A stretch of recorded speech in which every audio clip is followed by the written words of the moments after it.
Ito na. Mga mahal kong kababayan, tayo po ay tumayo.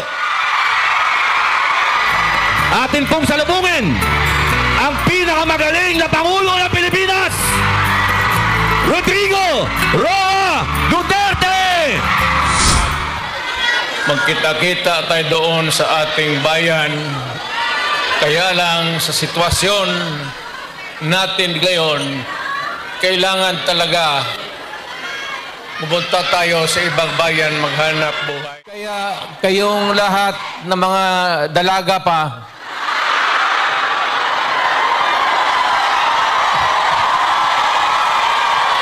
ilan ba kayo? Matagal pa naman ako dito, isang buwan pa. Pakasalan ko kayong lahat. Anak ba ako dito sa labas sa inyo? Ang balita ko, may warrant daw ako pag... Hindi, totoo. Yung sa ICC or something. Matagal na akong hinahabol ng mga putang ina. Ano man ang kasalanan ko? Na ginawa ko man ang lahat sa panahon ko para may konting katahimikan at mapayapa ang buhay ng Pilipino. Assuming na totoo. Totoo talaga yung naririnig ninyo. Bakit ko ginawa yan? Para sa sarili ko? Para sa pamilya ko? Para sa inyo at ang inyong mga anak sa ating bayan.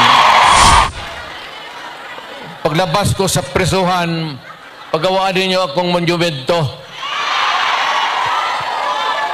katabi ni Rizal. Si Rizal may hawak na libro eh. Akin. Alam mo, sa gabi, dyan rin lumalabas yung mga masasamang tao. At dyan rin lumalabas yung nakakatakot na magandang babae. Nandiyan ba asawa ko?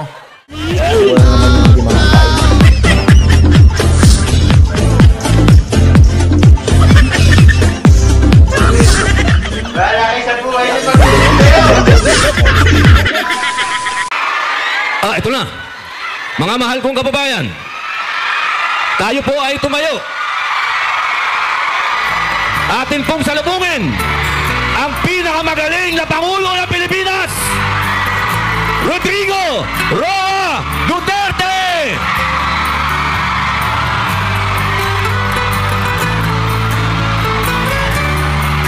Duterte! Duterte! Duterte! Duterte! Duterte! Duterte!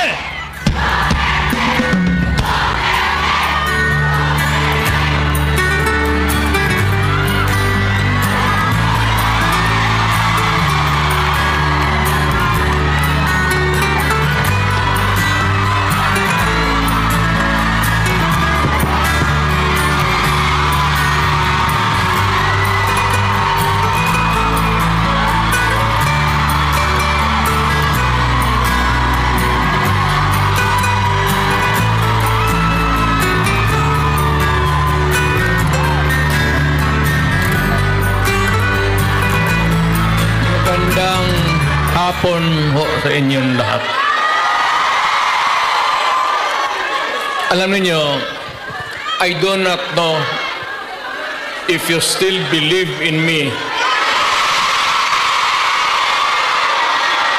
Pero nakatingin ako sa inyo. Ano ko?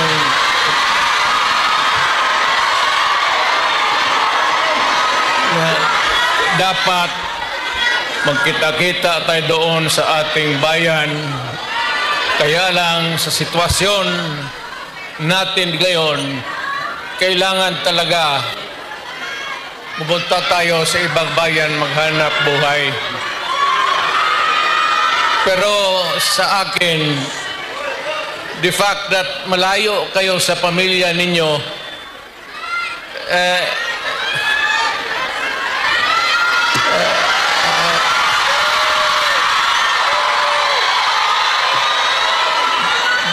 dama ko yung lungkot at alam ko yan. Kasi ganoon rin ako noon. Almost 3 years sa labas ako nagtatrabaho. Well, nagtitraining para sa connection ko sa pagka-abogado. Kaya OFW, yan ang pinakamasarap na magkikinig ako. OFW, mabuhay kayong lahat.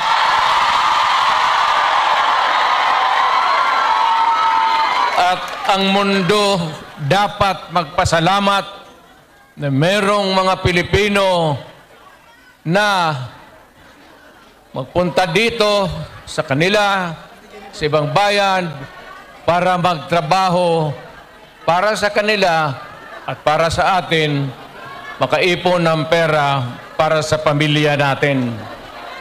Kasi, well, you know, it could take about 7 to 10 years bago mawala itong sitwasyon natin na ganito.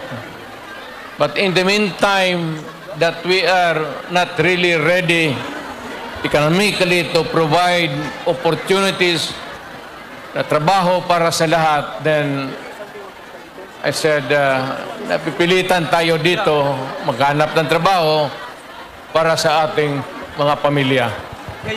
Kaya ako ngayon dito, this is not the first time that I have kaharap ko kayo. Palad natin at magdasal tayo na yung pagod ninyo ngayon dito ang makinabang ang mga pamilya ninyo at ang mga anak ninyo. Mabuhay kayong OFW. Kaya yung lahat ng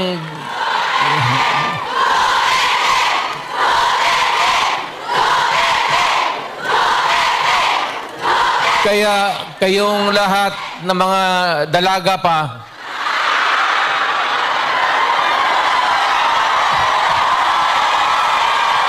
ilan ba kayo?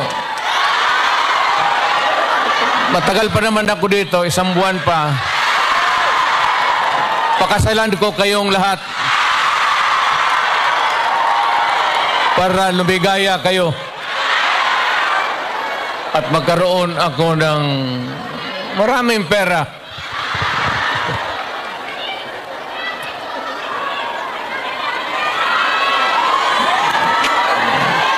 You know,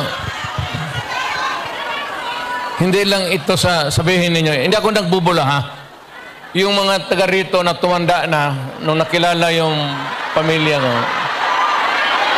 Yung matanda na, yung may karandasan sa Davao noon, alam ninyo yan na ang sitwasyon namin pareho sa inyo. Matagal kaming walang ama kasi abogado siya.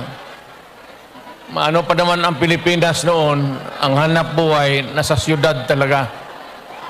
Ang abogado walang silbi dyan pag sa barangay. So, ganun na-experience namin ako, na ang tatay ko, iniwan kami sa lolo pati lula ko, at ang tatay ko nagtrabaho sa labas. Ganon, sa labas ng probinsya. So, damang-dama ko talaga yung buhay ninyo. Huwag na yung kalungkutan. Huwag na yung, kasi that's reality. Ginusto man natin sa hindi, kailangan talaga maghanap buhay. So, huwag na masyado yung mga sentimental na ano. Basta dito, punta tayo dito, nagtrabaho. At nandito kami, pinsan, napasyal ako, kasama ko anak ko.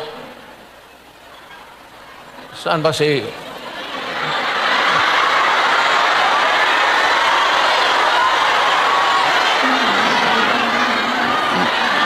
May anak ba ako dito sa labas sa inyo?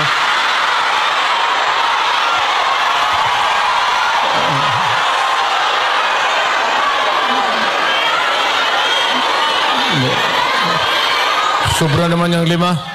Pagkaalam ko 2. Saan pa pamilya ko?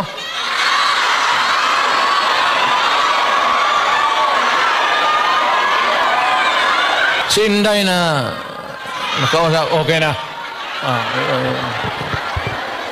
Ang importante dyan si Inday kasi Inday yung politiko eh. So, mabutit naman. So, anong pag-usapan natin? May pera kayo ibigay? Basket 10 Hong Kong dollars lang. Walang makinakitain dito.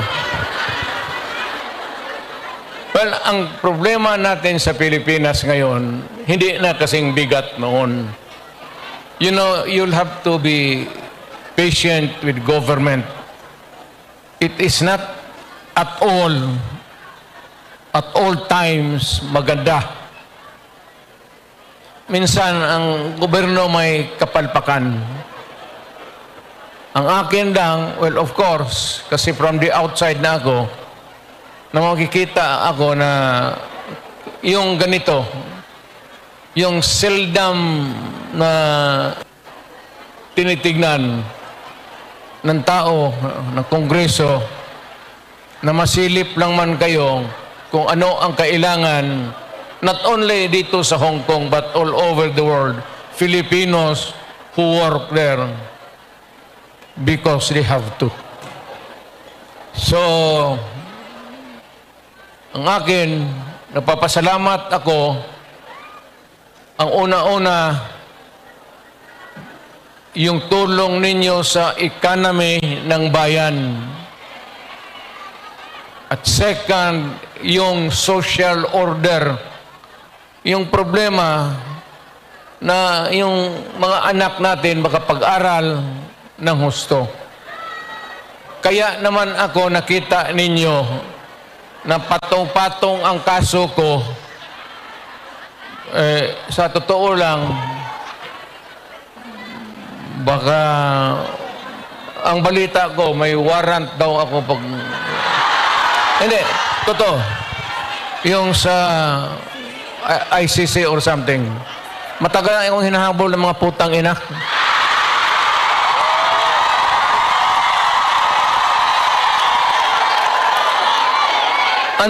Ano man ang kasalanan ko? Na ginawa ko man ang lahat sa panahon ko para may konting katahimikan at mapayapa ang buhay ng Pilipino. Ang problema nito, ewan ko kung ang tingin ng ako'y raw yung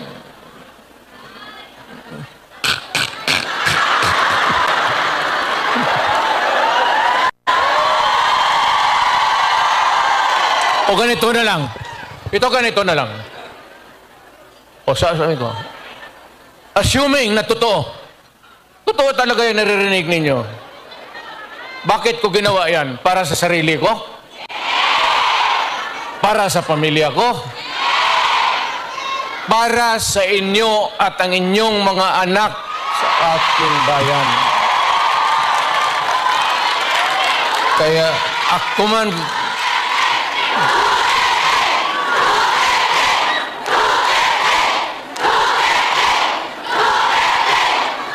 ang higain ko na lang sa inyo, total, kung ganito man talaga ang swerte ko sa buhay, okay lang, tatanggapin ko yan. Wala tayong magawa eh. Hulihin tayo kung ikulong tayo. Kaya lang,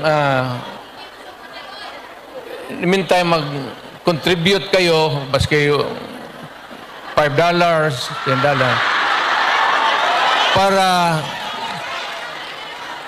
paglabas ko sa presuhan, pagawaan ninyo akong monumento katabi ni Rizal.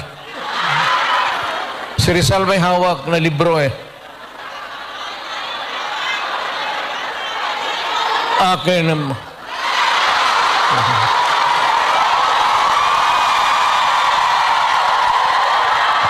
kaya bakit? Tumahimik ba ang bayan natin kung Pilipinas, hold up dito, hold up. Wala nang ginawa ng tayo mga ayaw ng gulo, napipilitan tayo to confront evil because nandyan sa harap natin. Sino ba naman gustong pumatay? Putang inang yan. Bakit ako why would I waste my time? Binila, pumapatayan si Duterte, lumalabas ng gabi, ganon. Anso, sino ba naman gusto maging security guard? Na ang kinuha ko, law. So, but, guro sa trabaho, saka alam mo sa gabi, dyan rin lumalabas yung mga masasamang tao. At dyan rin lumalabas yung nakakatakot na magandang babae sa buong bayan.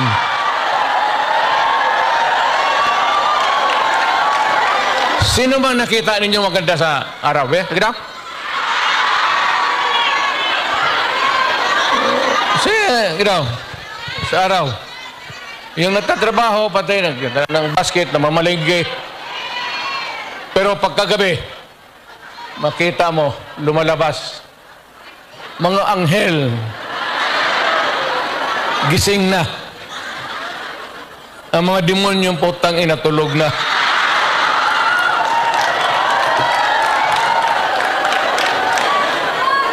Hindi, ano na lang tayo, seriously now. No, our country is not yet that well off.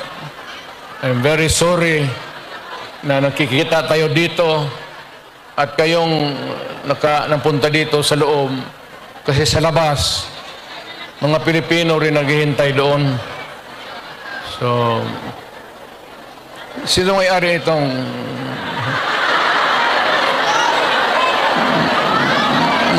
mahinang klase? Siguro contribute lang tayo, gawa natin third floor for exclusive use. Para every Saturday makita-kita tayo.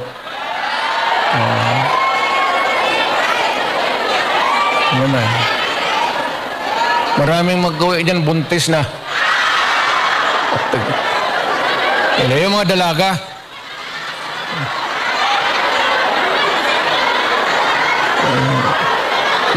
Mahirap kaya walang ano. Hindi ako mag-survive ng buhay na walang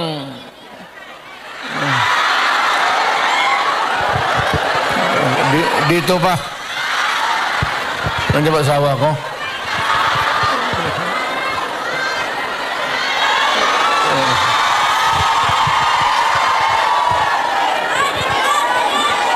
Well, you know, ganito yan.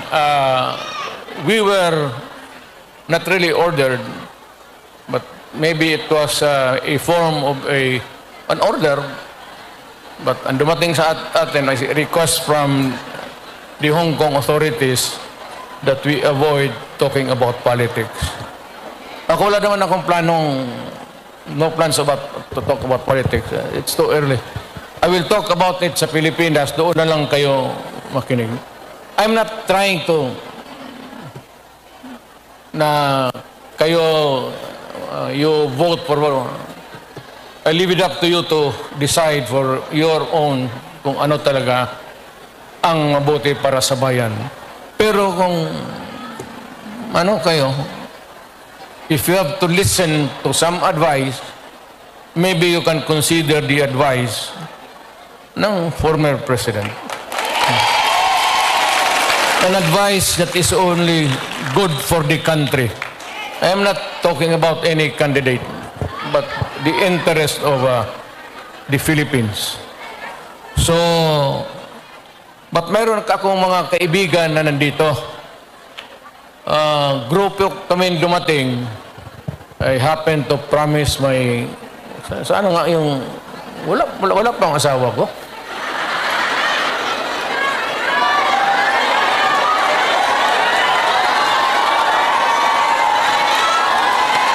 Wala,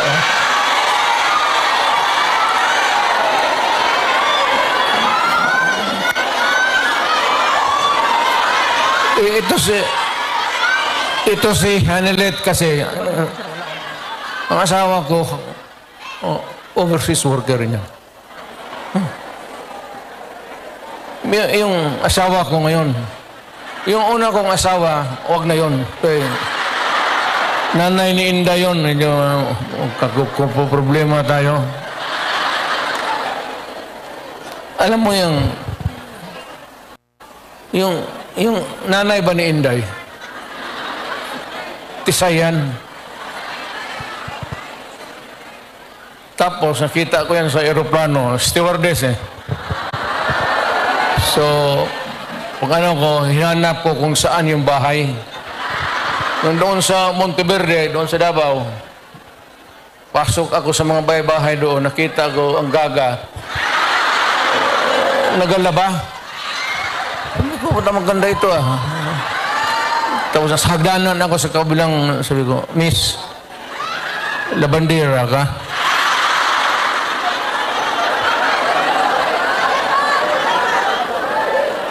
Ewan ko kung sino taga-Davao dito. Yung hagdanan nila may nung nahalata ng nanay si Puring, mother-in-law ko, inilipat yung aso doon sa hagdanan. Tangina, hindi ako makaakyat. Kaya hiningi mo eh. Ano lang yan yung ano tawag yan, pukpok sa Bisaya.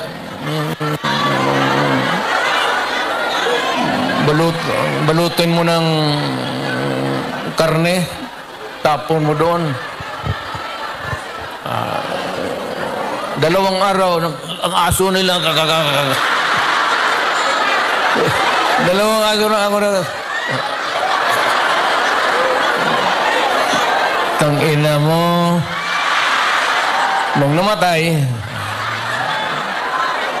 kasi yung nanay ni Elizabeth may pusto sa bangkiruhan, mga damit. Kaya, yun. Ito naman si Elizabeth. Mahaba ng istorya. Pero basta tinanan ko. Dinala ko sa Digos. Kasi nung na-high school ako, nag-abot ako ng Digos. 7 years ako sa high school eh. May graduate school na doon. Umabot talaga ako ng Digos, putang ina. Doon ako nag-graduate. Sa bagay, sa totoo lang ha, hindi ako naggayabang. Nothing to be proud of. Nothing to... Alam ba ninyo, ang presidente ninyo, 7 years high school. Oh, taga-Davao, alam, alam. Tignan mo, sinong mahusay sa lahat? Kasi nag-aral ako ng matagal sa high school talaga. Tinapos ko ng 7 years para ma-master ko yung buhay.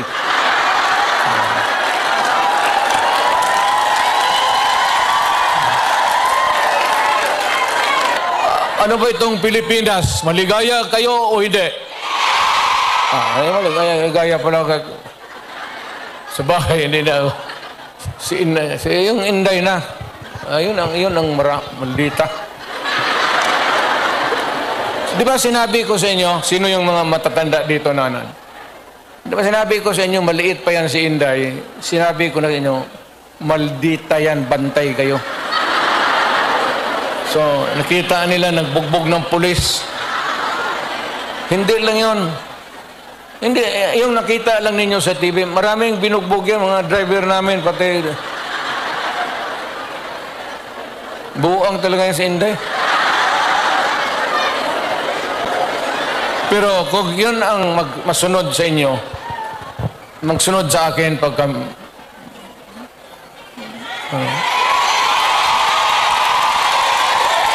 maswerte kayo kung yan ang magsunod sa akin. Kasi malapit na tayo talaga sa gira. Mamili kayo ng kalaban.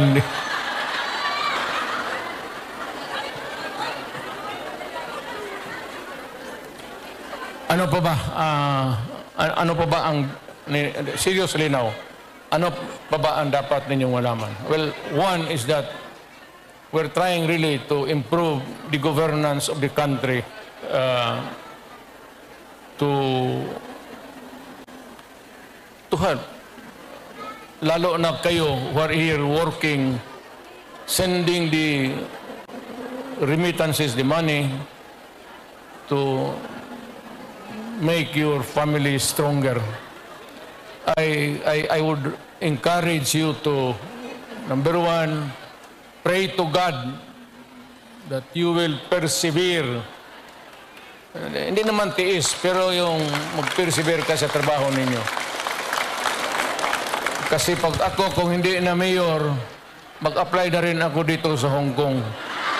Hindi man ako maghiya magtrabaho ng bagahe, kaya wala makilala sa akin. Just pray to God and rest assured that we are doing everything we can to really improve our country.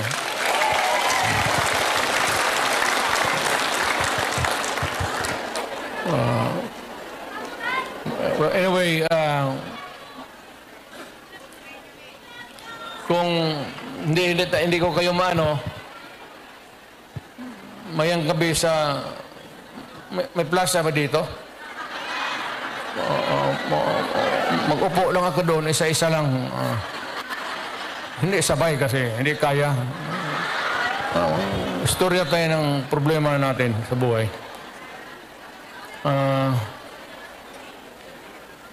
Ano ba problema ninyo?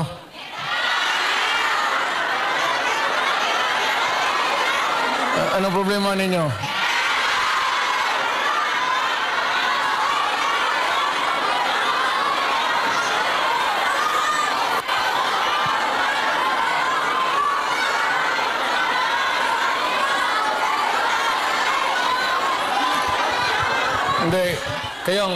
Hindi ako nagbibiro ha, hindi ako nagpapatawa. Kayong may mga asawa, keep your faith in the marriage. Huwag kayong magbitaw dyan sa temptation na ano. You're here to help your family and do it. Do not waste it in some other things na activities that would destroy the family and destroy you. Ang akin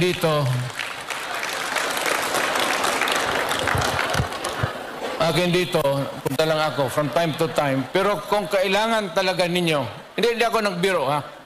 Kung kailangan talaga ninyo, if you want something brought to the attention of the authorities here in Hong Kong, whatever it is, problem, makausap natin, I am willing to do it. Malapit lang naman, it's 1 hour 30. Hong Kong and Davao City are equidistant. 1 hour 30 minutes lang rin ang... So I can come.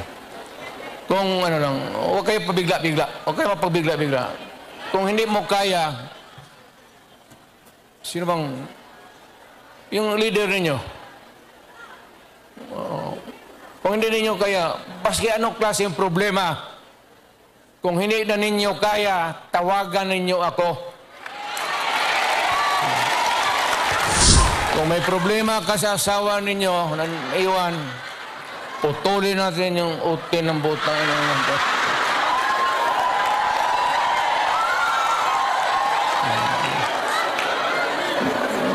Na dyan. Basta, nandyan lang ako sa Davao. Matagal ako nagserbisyo. I started as a prosecutor. I was doing trial work in court. Then vice mayor, mayor for the longest time. Alam ko ang... basta alam ko. Okay na to. Wala kayo sa buhay niyo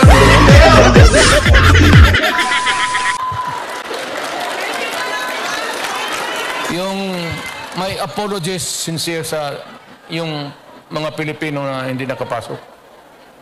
Kindly extend to them my... Wala tayong magawa eh. Hindi talaga magkasya.